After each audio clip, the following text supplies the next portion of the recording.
सभी को प्रणाम। आज का यह दूसरा अध्याय का ये सच्चिंतन है, सद्विचार है, आप सभी सुने। बल मुपास्व, बल की उपासना करो। गुरुदेव यहाँ बल की उपासना के विषय में कह रहे हैं। ये बल क्या है, इसके बारे में यहाँ नीचे बता रहे हैं। आपके जीवन में कोई दुख है तो समझिए कि आपके साथ कोई निर्बलता अवश्य बधी हुई है। अगर हमारे जीवन में कोई दुख परेशानी है तो ये हमारे कर्मों का ही फल है, हमारी ही कोई कमजोरी है जो कि वह निर्बलता अवश्य बधी हुई है, जो हमें बांधी हुई है। इस कारण हमें हमारे जीवन में दुख मिल रहा है, निर्बलता अवश्य बधी हुई है। शरीर की कमजोरी से रोग घेरते हैं और मानसिक कमजोरी से चिंताएं सताती हैं। जब हमारा यह शरीर कमज़ोर हो जाता है, रोग से ग्रसित होता है, तो हम अनेक रोगों से घिर जाते हैं।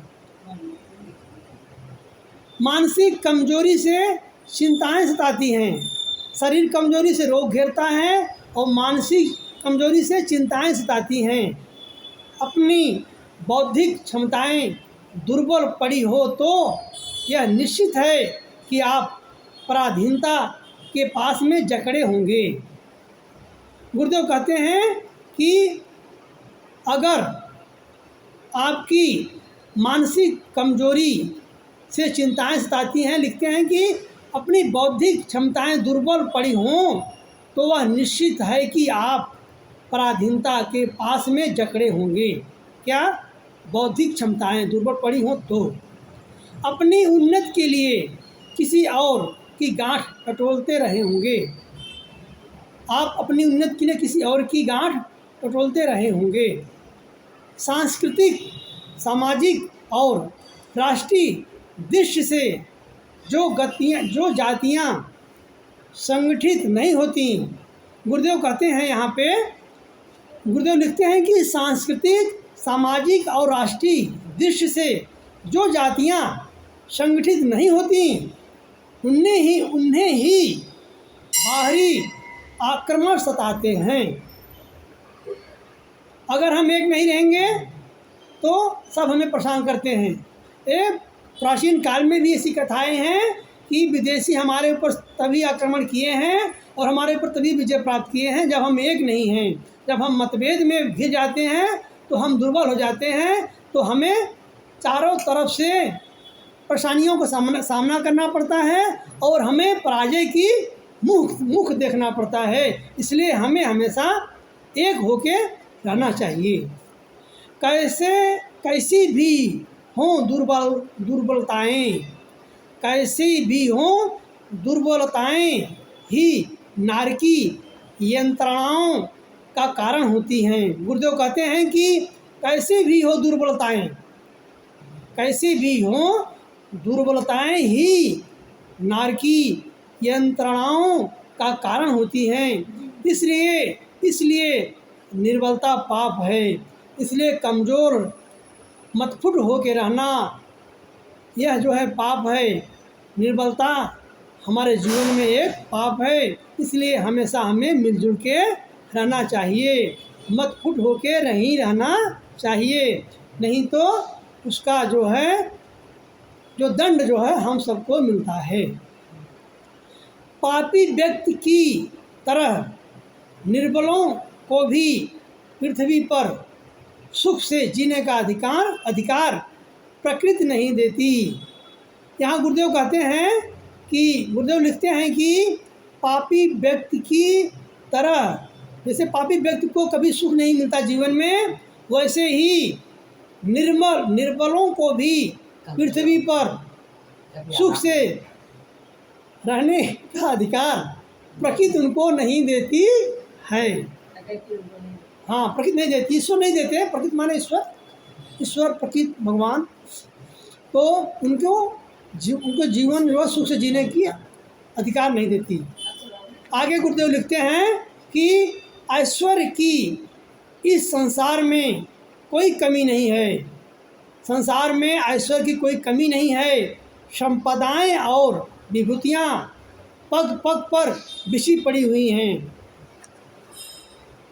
संसार में किसी भी चीज़ का हमारे लिए पाने के लिए जो योग्य है वह जो हमें नहीं मिलता, तो ये हमारा ही दोष होता है, ईश्वर का दोष नहीं होता। ईश्वर तो हर तरफ से, हर प्रकार से इस संसार में ईश्वर को प्राप्त करने के लिए सारी सुख सुविधाएँ दी हैं, हम प्राप्त न करें तो ये हमारा दोष है। इसलिए गुरुदेव कहते हैं कि ऐश्वर्य की इस संसार में कोई कमी नहीं है और संपदाओं की भी कोई कमी नहीं है, विभूतियों की कोई कमी नहीं है। ये हमारे जीवन की दुर्बलता है, हमारे बुद्धि की कमजोरी है कि हम परिश्रम की कमजोरी है कि हमें वो संपदाएं नहीं मिलती, वो विभूतियां हमें नहीं मिलती, हमसे दूरी बना के रखती हैं। अगर हम उनको प्राप्त करना चाहें तो हमें तपस्या और श्रम करना पड़ेगा। बिना जीवन में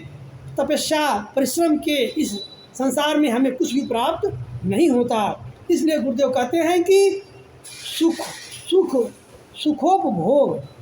सुखोपभोग के साधनों के लिए भटकना नहीं पड़ता। जो परिश्रमी होते हैं उनको जो है कभी सुख के लिए भटकना नहीं पड़ता। शर्त क्या है? शर्त इतनी ही है कि आपके पास उन्हें प्राप्त करने और उपभोग करने का बल और शक्ति भी है अथवा नहीं। गुरुदेव कहते हैं कि शर्त केवल इतना है कि आपके अंदर, जो हमने बातें भी बताई बिना पढ़े ही, वही आगे गुरुदेव कहते हैं कि उन्हें प्राप्त करने और उपभोग करने का बल आपके अंदर है कि नहीं, आपके अंदर वह सत्ता है कि नहीं, समझदारी, ईमानदारी, जिम्मेदारी है कि नहीं, आपके अंदर वह परिश्रम है कि नहीं, वह पुरुषार्थ है कि नहीं, वह दिमाग बुद्धि है कि नहीं, वो शक्ति है भी अथवा नहीं। यदि आप निर्बल हैं तो आपके पास की रही सही संपत्ति, यदि आप निर्बल हैं तो आपके पास की रही सही संपत्ति और विभूतियाँ भी छीनने ही वाली है। गुरुदेव यहाँ साफ कहते हैं अगर आप कमज़ोर हैं तो जो आपके पास धन संपदा है, जो बुद्धि प्रतिभा है, वो भी छिन जाएगी। इसलिए श्रुति कहती है,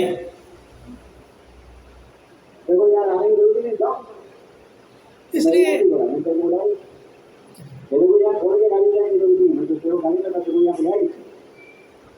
तो उनके साथ था तो मेरे गाड़ी को छोड़ के गाड़ी लेके जा रहा था, फिर वो यहाँ बीच से छोड़ने के लिए किसने था